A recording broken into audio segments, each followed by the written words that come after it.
Olá pessoal, saudação de paz para todos.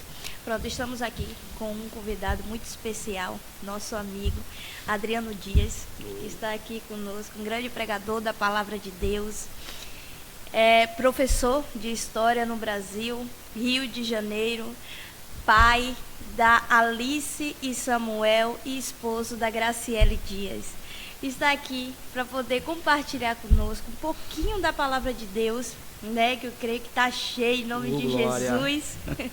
E também do livro dele, vem Olha falar aí. um pouquinho do livro dele, né, que ele saiu esse mês, né, pastor? É esse mês, tem Foi. 30 dias. 30 dias, glória a Deus. Isso aí. E para glória e honra do Senhor, conseguimos, né, um tempinho para poder associar aqui essa gravação. Correria. Não podia deixar de estar gravando com ele. Esse tema amanhã já vai estar embarcando para o Brasil. E pronto, graças a Deus, Deus reservou esse tempinho para poder estar compartilhando com a gente. Glória a Deus. Uma palavra maravilhosa. Conte-nos, pastor Adriano, como foi que aconteceu, né, a escritura do livro, como foi que... Me conta como foi isso aí, essa bênção de Deus. É uma longa história, né? É uma longa história, mas eu estou muito feliz. Quero aqui também cumprimentar tanto todos os ouvintes, né, que estão nos assistindo. Podcast Tempo que Cura. Alegria, minha amiga Daniela Oliveira, estar aqui com você. Glória a Deus. Sua casa, nesse tempo de qualidade, tempo precioso aqui em Portugal. A segunda vinda, né, a esse país. Como me recebe com muita alegria, de uma maneira muito acolhedora. Me senti em casa, estar aqui com vocês. E alegria participar desse podcast, poder aqui transmitir um pouquinho que Deus tem colocado no nosso coração e derramado sobre mim. Na verdade, é uma alegria, na verdade, foi uma junção de fatores assim, que aconteceram de uma maneira muito bem conectada, na verdade. Porque esse livro ele nasceu quando eu fazia uma pós-graduação em Novo Testamento. E eu sempre fui apaixonado pelos evangelhos da forma clara de que Jesus ele conseguia tocar nas pessoas, né? Atender pessoas perto, de longe, mesmo naquele contexto do Oriente Antigo, né? Do mundo judaico, onde ali, por muitas vezes, a religião não atendia, né? Não conseguia atender todas as demandas por conta do seu contexto, enfim, e com conta da rigidez, né, de como foi tomado, como a lei ela foi sendo transformada pelo peso que os homens foram dados a ela, não por conta da lei, e enfim, de como Jesus ele conseguiu lidar com esse contexto, né, entre a lei, entre povos que estavam ali. Sempre fui muito apaixonado por isso, de como o evangelho sempre tem esse poder, né, de trazer pessoas, de inserir pessoas marginalizadas, pessoas que estavam além, né, aquém de tudo e de todos. Na verdade, a realidade da nossa vida. Esse livro nasceu na pós-graduação, né, sendo ministrado pelos professores, a respeito do Evangelho, do Novo Testamento, do poder esclarecedor da Bíblia. E aí eu senti o desejo de escrever. Na verdade, ele seria um compilado bem maior. Aí eu setorizei ali para ficar mais tranquilo para os leitores. Então esse livro ele fala um pouquinho de Jesus e de como ele dentro do seu contexto, dentro do seu cenário, dentro do seu mundo ali, né, dentro de Cafarnaum, Betsaida, Corazim, dentro da sua comunidade de fé, de como ele convidou os discípulos para um novo, na verdade, para o desconfortável. Porque os discípulos estavam muito bem ali dentro daquela estrutura, né? Hoje no contexto atual, dentro da sua bolha, né? Muito bem confortável. Sim. Então, o judaísmo, as religiões do Oriente, setorizavam, na verdade, estavam ali confortavelmente dentro do seu espaço, do seu lugar. Aí vem Jesus com uma proposta que vai tirar eles da zona de conforto. Na verdade, vai trazer um tipo de mensagem que vai chocá-los em relação a atender o marginalizado, aquele que era desprezado dentro e fora da sinagoga. Jesus fez coisas que chocaram, né, os discípulos. Na verdade, cada episódio da narrativa dos evangelhos e de alguns personagens, na verdade, já era um treinamento para aquilo que o Senhor estava apontando para o futuro da igreja. Sim. Em relação a um evangelho que não fica só restrito a um povo, a uma nação, a uma cultura. É um universo, é algo transcultural. Então, no próprio nascimento da igreja do primeiro século, lá em Atos, né, quando Jesus, nas suas últimas instruções, no momento pós-ressurreição, ele vai dar uma palavra de apontamento, de futuro, né? Ficar em Jerusalém, para que do alto vocês sejam revestidos de poder. Vocês vão ser testemunhas, ou seja, vocês vão testemunhar em Jerusalém, Samaria, Judéia, mas também os confins da terra. Sim. Ou seja, é um poder que vai impactar quem está perto. Quem está perto vai ver, vai ouvir, vai vivenciar, vai experimentar. Sim. Mas vai impactar as nações também. As nações virão a partir desse movimento, dessa ação do Evangelho. E foi meio que uma estratégia de Jesus, porque assim, quando o Pentecostes, quando desceu o Espírito Santo, foi na festa da colheita, né? Verdade. Que eles falam, festa da colheita. Então todos os judeus de todas as nações iam para lá se reunir, né? Isso para poder, é tanto que ele fala bem assim, quem é esse que fala na nossa língua materna, ou seja, onde ele nasceu. Então eu creio que todos os confins da terra foi exatamente isso, todos aqueles que escutaram, porque eles falavam da grandeza de Deus, a Bíblia vai dizer que eles não falavam de outra coisa a não ser a grandeza de Deus. Sim. Então todos aqueles que escutaram levou, né?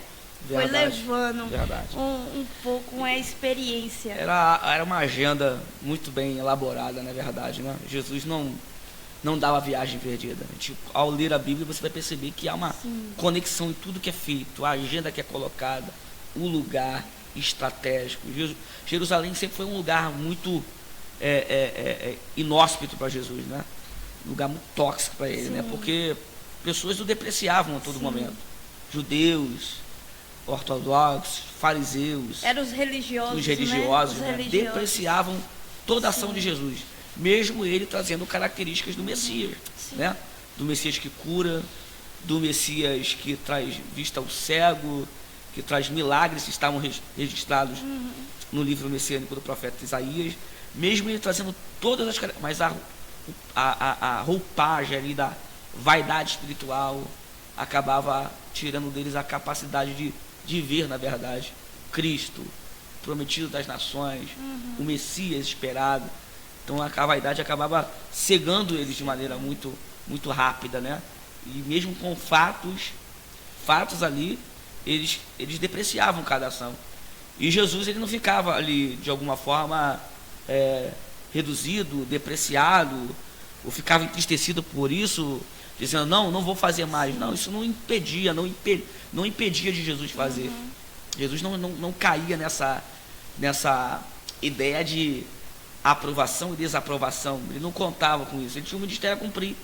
É meio que uma visão hipócrita dos judeus em achar que um ser poderoso como Jesus, né, vindo como Messias, não podia vir da forma que veio, né? E sim, como eles acreditam que o Messias ainda vem em glória, que não é a segunda a vinda dele, eles acham que é a primeira. Então, no contexto, assim, vamos se dizer, onde a gente vive hoje, as pessoas acham que para ser maior, ela não precisa vir humilde, não precisa ser simples, ela tem que ser, né? Sim. E quando, na verdade, Jesus veio para quebrar isso né? Veio para quebrar isso, não. Esse evangelho simples, né? E não simplório, simples, né? Que trazia, que conseguia trazer pessoas, né? Que não afastavam, né? Como as religiões afastavam, né? Como o judaísmo afastava. Não estou aqui para bater no judaísmo, mas era aquela questão do tempo, né? Onde havia uma segregação, era um universo patriarcal, né? Onde a mulher está ali no seu lugar na sinagoga, onde a mulher tem o seu lugar ocupado, onde aquele que era coxo, aleijado, aquele que tinha um tipo de deficiência, estava ali no seu lugar, e ninguém ia até eles, né? Por conta de uma questão cultural, religiosidade também, que estava ali ligada. Aí vem Jesus. De não se misturar, né? Vamos dizer. Aí vem Jesus, né? Nascido de mulher. E aí vem Jesus, Deus encarnado, e vai até essas pessoas, dá voz a essas pessoas, insere dá destaque a essas pessoas, porque entrar na sinagoga, ver uma mulher encurvada, 18 anos, indo e voltando, uma mulher judia ali, né?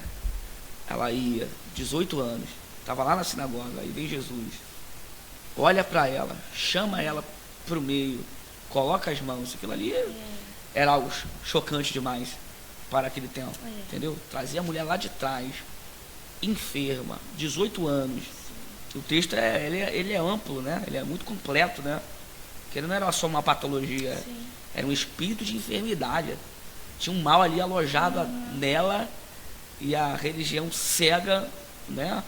Por falta de discernimento, autoridade espiritual, né?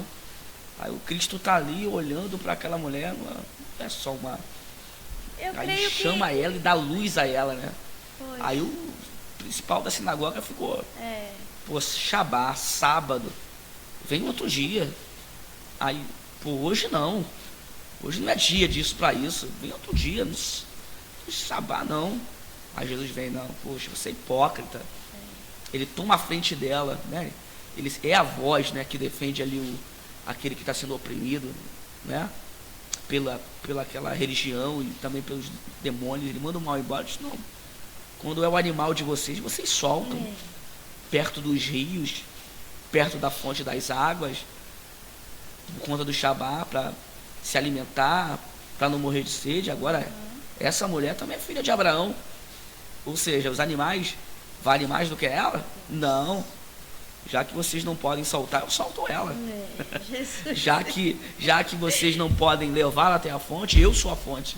Eu vou ao encontro dela. Então, glória a Deus. A Bíblia é tremenda, Jesus ele é tremendo. Glória a Deus.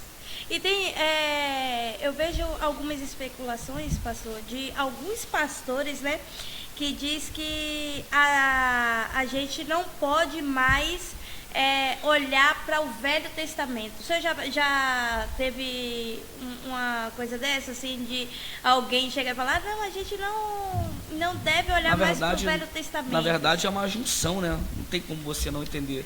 Você precisa do Antigo Testamento para entender o Novo. Só há uma complicação em relação a trazer ritos da Antiga Aliança para a Nova Aliança. Aí você acaba ofuscando toda a questão do Evangelho, né? Mas no caso, Jesus veio justamente para cumprir a lei, né? Para cumprir a lei. Claro. Né? Porque, na verdade, os judeus, eles sabiam da lei, mas não aplicavam a lei do que tinha que... Porque, se eu não me engano, me tira essa dúvida, pastor. Tem uma lei, porque é mais de 600 e tal leis, né? Preceitos, né? Tem uma lei que diz que, antigamente, se os filhos não obedecessem os pais, ele estava sujeito a apedrejamento, não é isso? Muitas questões da lei, não é? E na verdade as leis elas não foram modificadas, na verdade elas receberam um peso a mais, na verdade, que aquilo ali acabou foi sendo a ação por muitas vezes de Jesus em relação à lei. Pois é, justamente, porque por isso que eu digo essa lei, porque no caso, foi para exercer a misericórdia dos outros. Quem é que vai querer que um filho seja apedrejado? Quem é que vai chegar lá a ponto de dizer para um sacerdote ou um líder, dizer, meu filho não me obedeceu, e ver o filho ali sendo apedrejado? Jesus, ele olhava, a lei não foi mal, né? A lei tinha um aspecto de proteção, de dar limite ao homem. Só que os homens, eles conseguiram piorar tudo, na verdade. Tudo que é mexido pelo homem, ele sofre um efeito colateral. Não tem jeito. O homem colocou para mexer em algo que Deus estabeleceu e automaticamente terão consequências. E essas consequências foram nocivas para a própria humanidade em relação ao que vai ser construído. Jesus ele bateu muito na hipocrisia dos homens, né? Ao ponto de eles usarem a lei, né? Eles eram nocivos, né? Maquiavélicos, tipo, pegar uma mulher em caso de adultério, né? Trazer a mulher arrastada, colocar diante de Jesus, dizendo, tá aqui, a lei pede para apedrejar. Ou seja, mas seria só a mulher apedrejada? Ou seja, foi só ela que pecou? Ou seja, eles criavam uma narrativa, um cenário para colocar Jesus querendo na parede, mas Jesus mas assim, Jesus ele conseguia, né? Entendia o ser humano, né? A dureza, com o mal estava estabelecido no coração do ser humano, né? Estava amor mesmo, né? Amor, acolhimento. Então Jesus, ele conseguiu romper essas barreiras. E não foi fácil para os discípulos não, tá? Submeter essa agenda de Jesus. Não é fácil, não era fácil para os discípulos não. Eles queriam estar no seu lugar, né? Eles queriam o Jesus dali, da Galileia, o Jesus dali, da Palestina, o Jesus ali, daquele lugar. Agora, pô, Jesus, vai lá em Decápolis, vai lá em Gadara. Vai fazer o que lá, Senhor?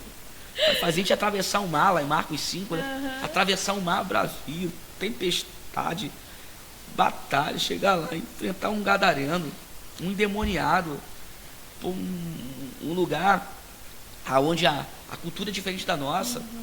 Aí Jesus libertar aquele homem, tirar aquelas cadeias espirituais que estavam sobre ele, né? Trazer cura àquele homem, trazer limpeza àquele homem, devolver ele sem consciência para a sua casa e dizer, vai a Decápolis, anuncia os teus, ou seja, anuncia a tua casa e a Decápolis, as grandes obras, as maravilhas que o Senhor fez. Aquilo ali era tremendo demais. Então, na verdade, aquilo ali era uma espécie de um apontamento profético daquilo que os discípulos enfrentariam no futuro. Então, cada passo de Jesus era uma mentoria, era um ensinamento, na verdade, era uma escola, entendeu? O que ele estava fazendo ali. E, na verdade, é que os discípulos vão reverberar pós-ressurreição de Jesus, né? E eles vão ter que dar continuidade a isso, os seus ensinamentos, os passos que ele deixou como ensinamento. Então foram 3 anos e meio de Jesus, né? Dado ali aos comentaristas, historiadores, de ministério, mas cada dia de ensinamento. Era todo momento Jesus ensinando. Então Jesus não tinha um tempo, né? Assim, não. Tudo havia um objetivo muito claro, ensinável, né?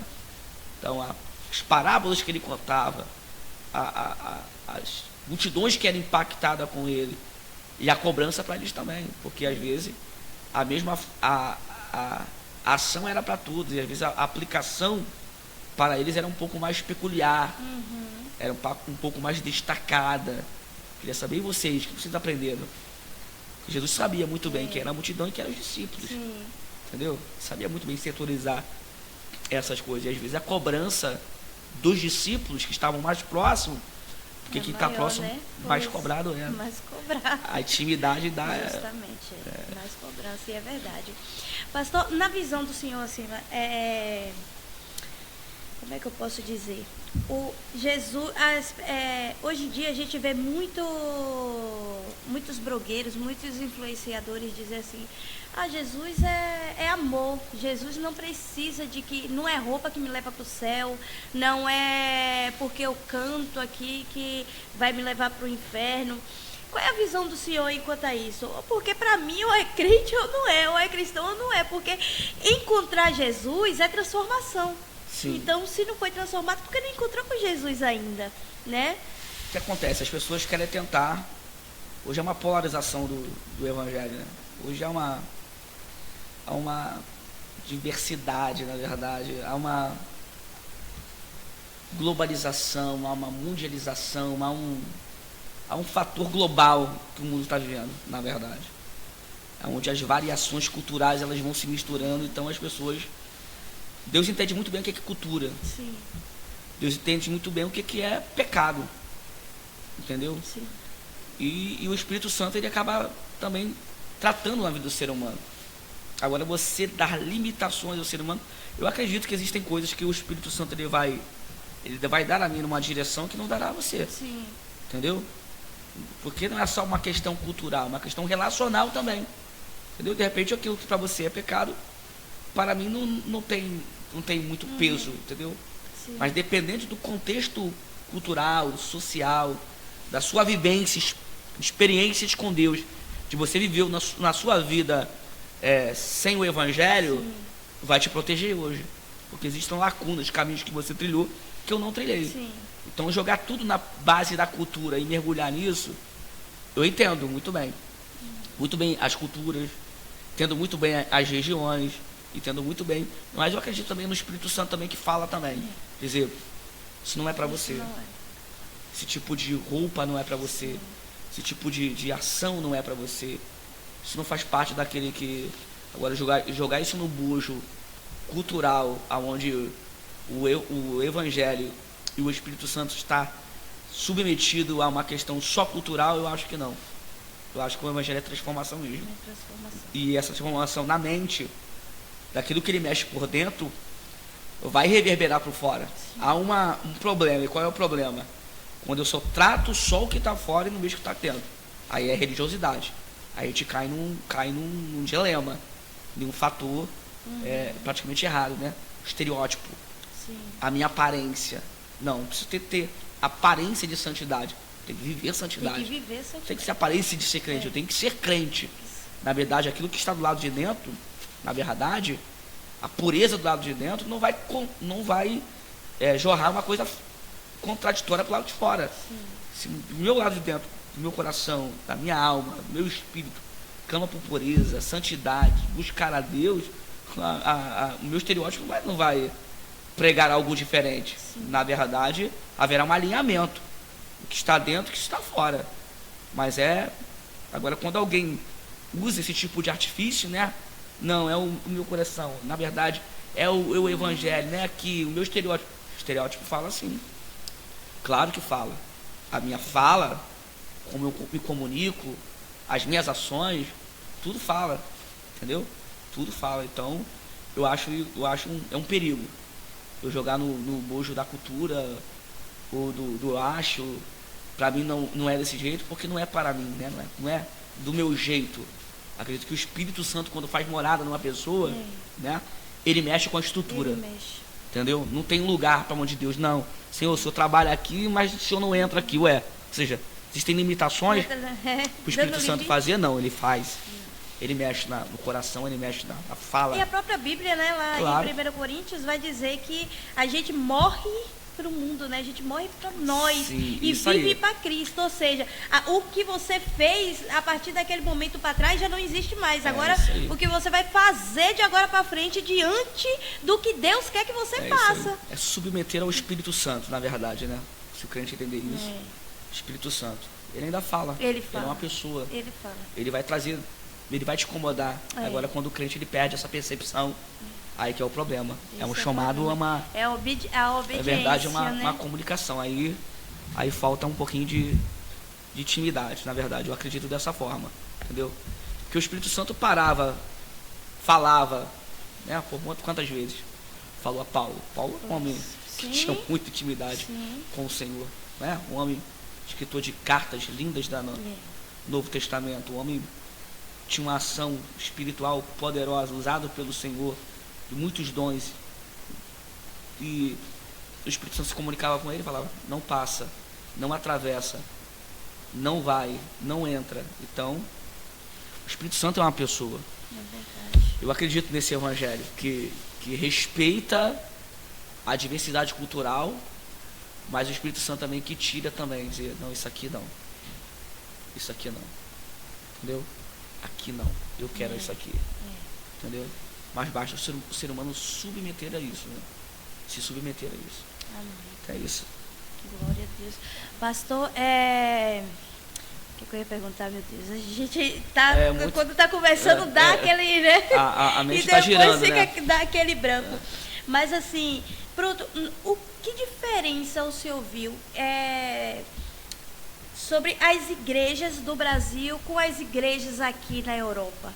Qual foi assim Muito engraçado que esse livro ele foi lançado, tem nem 30 dias que esse livro foi lançado, e Jesus para além das fronteiras. Quando lancei no Brasil, já estava com a passagem comprada para atravessar as fronteiras, né? Lancei o livro e atravessei as fronteiras. Na verdade, por muito tempo, o movimento pentecostal, né, o movimento de avivamento do Evangelho, saiu da Europa, né? Para os demais países, na verdade. Saiu da Europa para os demais países. Eu acho que hoje a diferenciação, acho que é a sede, né? É a sede. Hoje o Brasil ele é sedento, assim, sabe? Não, hoje o Brasil é sedento, hoje o Brasil busca. Hoje nós temos maravilhosas igrejas, assim, sabe? Poderosas, estão vivendo um grande avivamento no Brasil, de 3, 4 cultos em um domingo. igreja sem espaço, sem lugar para colocar carro, sem lugar para colocar gente. Um povo que busca, vou tirar pelo Brasil, tá? Sim, sim. O estado do Rio de Janeiro tem trabalhos maravilhosos, na igreja que eu congrego no Ministério Rema, pastor Bal e pastora Raquel Dias, né? Assembleia de Deus do Ministério Rema. Nós temos uma consagração lá segunda-feira de manhã, ninguém acredita. Poxa, tanta gente segunda-feira de manhã no Brasil, como assim? Pessoas de outros estados não acreditam, não precisa só sair da Europa não, para ir para lá não, gente de outro estado, como assim, uma segunda-feira? E alguém de outro estado, não, um dia de semana aqui culto não vinga, só vinga em tal dia, não. O Rio de Janeiro é muito, muito setorizado em relação à busca, né? Círculo de oração, movimento de vigília, de oração, então é um povo que busca bastante. E o que eu percebo quando já é a minha segunda vinda aqui para a Europa, dos países que eu tive a oportunidade de ver, é de como eles comentam de brasileiros que tiveram essa experiência no Brasil e vieram para cá, e tem aquele clichê, né, que é comentado, não, a Europa mata profeta. A Europa é um lugar que mata o profeta, que às vezes o profeta chega aqui muito bem intencionado, muito animado, vou impactar, vou avivar a Europa, e quando vê ele mergulha numa rotina de um ciclo de trabalho, entendeu? Dependendo do país é o euro, a Inglaterra é a libra, né? Aí ele vai mergulhando nisso, isso se torna secundário. Não que o trabalho não seja importante, é importante, mas acaba às vezes matando a chama, não o trabalho, né? Às vezes o crente se perde, às vezes nesse propósito. Às vezes, não, eu estou muito, muito empolgado, eu quero ir, vou avivar a Europa, e chega aqui, ele é apagado, na verdade, né? A chama dele se extingue. Então, eu vejo hoje, assim, de um movimento de avivamento que saiu de países, né? John Wesley, né? Tantos países, né? Tanta gente no cenário avivalista, Spurgeon, né? Tantos pregadores, tanta gente que levou, que acendeu essa chama e foi reverberada para muitos países. E você vê hoje, você encontrar igrejas assim, dizendo, poxa, acende outra vez, se a gente pudesse cantar essa canção, acende de novo, aviva novamente. Então fica meio num saudosismo, sabe? Mas eles não conseguem romper porque eles estão ali dentro de uma estrutura também, acho que às vezes não conseguem sair também. Eu costumo falar que eu falo com propriedade porque, como eu estou aqui há 10 anos, então eu falo com propriedade isso. Nem todo mundo vai para a igreja em um só propósito. Porque eu acho que o poder de Deus, ele desce quando todos estão no seu propósito. De quê? De adorar a Ele, de engrandecer a Ele. Sabe? Esquecer a perdição, esquecer de que o irmão foi com roupa tal, que o ciclano está fazendo. Não, esquecer isso. E em um só propósito de adorar o Senhor, sabe? De ver a chama do Senhor acender nas pessoas, de ver algo sobrenatural acontecer. Eu acho que está com esse negócio assim, eu sou o melhor, eu faço o melhor, quando na verdade quem capacita é o Senhor. Ele pode tirar quem Ele quiser, Ele pode fazer com quem Ele quiser, entende? Sim. Então eu acho que que as pessoas perderam essa visão do que realmente importa, sabe? Sim. Eu acho que tá nessa base aí. A gente vê, e o que é assim, perceptível, verificar, né, visualizar assim, um ar de tristeza de alguns pastores em relação, né? Outros estão vivendo um tempo poderoso. Sim. E querem viver esse tempo e querem, sabe, estão com muito, muito gás para viver, e outros assim estão bem desanimados em relação a assim, dizendo frustrados, né? Frustrados. Essa seria, não queria usar essa palavra, mas essa palavra mesmo, muito frustrado. Não, que o crente europeu é muito ruim. Frustrado. O crente da Europa, ele é muito ruim. Chega aqui, ele quer um culto semanal. E olhe lá. Um culto semanal, se der, ele quer ali fazer o tempinho dele e aquilo ali e acabou. E se não acontecer algo no meio do caminho que comprometa, se não favorecer, ele não chega no culto. Não chega. Ele não chega na igreja. Ele bota a conta no frio, ele bota a conta em tudo. Em tudo. Então, é perceptível. Mas eu creio em um avivamento. Eu creio também, em nome de em Jesus. alguém, sabe, com coração para despertar isso, né? Eu creio que o Senhor Eu creio. Vai fazer ainda. Eu creio em pessoas assim, com o coração assim, com muita vontade de buscar o Senhor, de clamar por isso, né? De clamar mais uma vez. O Senhor não mudou, não é verdade? O Senhor não mudou. Ele continua o mesmo, na verdade. É bater na porta, é fechar a porta do quarto, é clamar a Ele e clamar, e o Senhor vai fazer, na verdade. Mas aí que tá, né? Será que alguém quer? O pessoal de fato busca por isso, quer viver isso, entendeu? Então a minha oração é que Deus levante pessoas, em nome de Jesus, entendeu? Independente do peso cultural da região, do lugar, alguém com o coração inflamado, né? Avivado, alguém que não deixou a chama se apagar, e porque se alguém estiver vivendo isso, mergulhado nisso, reverberando isso, né? Queimando por isso, alguém vai queimar também. Eu acredito, entendeu? Em nome de Jesus. Eu acredito. Eu creio que Deus vai levantar, né? Vai levantar pessoas com o coração no Senhor, né? Sim. Com os olhos no Senhor, porque se a gente olhar para o homem, a gente não anda. Mas se a gente saber quem nós somos em Cristo, nós andamos, né? E nós fazemos algo. O problema é que eu vejo muito que as pessoas aqui fazem assim, se fulano não me ajudar, eu não vou conseguir e tal. É tipo isso, um esperando pelo outro, sabe? Eu acho que as coisas não acontecem mais por causa disso, porque fica um esperando, eu preciso de fulano, como se dependesse de alguém. A gente só depende de um. E é aqueles que, se a gente tiver com o coração queimando no Senhor, acho que o Senhor, Ele vai fazer, né? Ele vai fazer. A gente só precisa disso. A gente está com o coração posto a receber o que o Senhor quer, a receber o que o Senhor espera de nós, na verdade. Sim. Né? Eu acho assim, eu creio nisso, né? Pessoas são canais, Deus é fonte. Deus sempre será fonte de tudo, entendeu? Pessoas são reforços. Alguém pode te ajudar em oração, mas você precisa orar. Sim. Alguém pode te ajudar na palavra, mas você precisa ler. Entendeu? Então, eu acredito nesse esforço necessário, e ele é necessário, daquele que precisa ser ajudado, se ajudar também. Sim. Entendeu? Não é alguém estender a mão. Eu preciso me levantar também. Não é só esperar do outro. Eu também querer me posicionar também, para querer se levantar também. Eu acredito que seja muito difícil, né, você sair de um país para o outro, e essa ajuda é bem-vinda, mas ela é bem-vinda por um tempo. Eu acredito também nisso, nessa questão do ser humano, né, de querer se levantar, de querer se reerguer, de querer avançar também. Agora, você ficar dependente diariamente, constantemente do outro, isso é uma bengala, entendeu? Isso é uma cama, isso é uma, entendeu?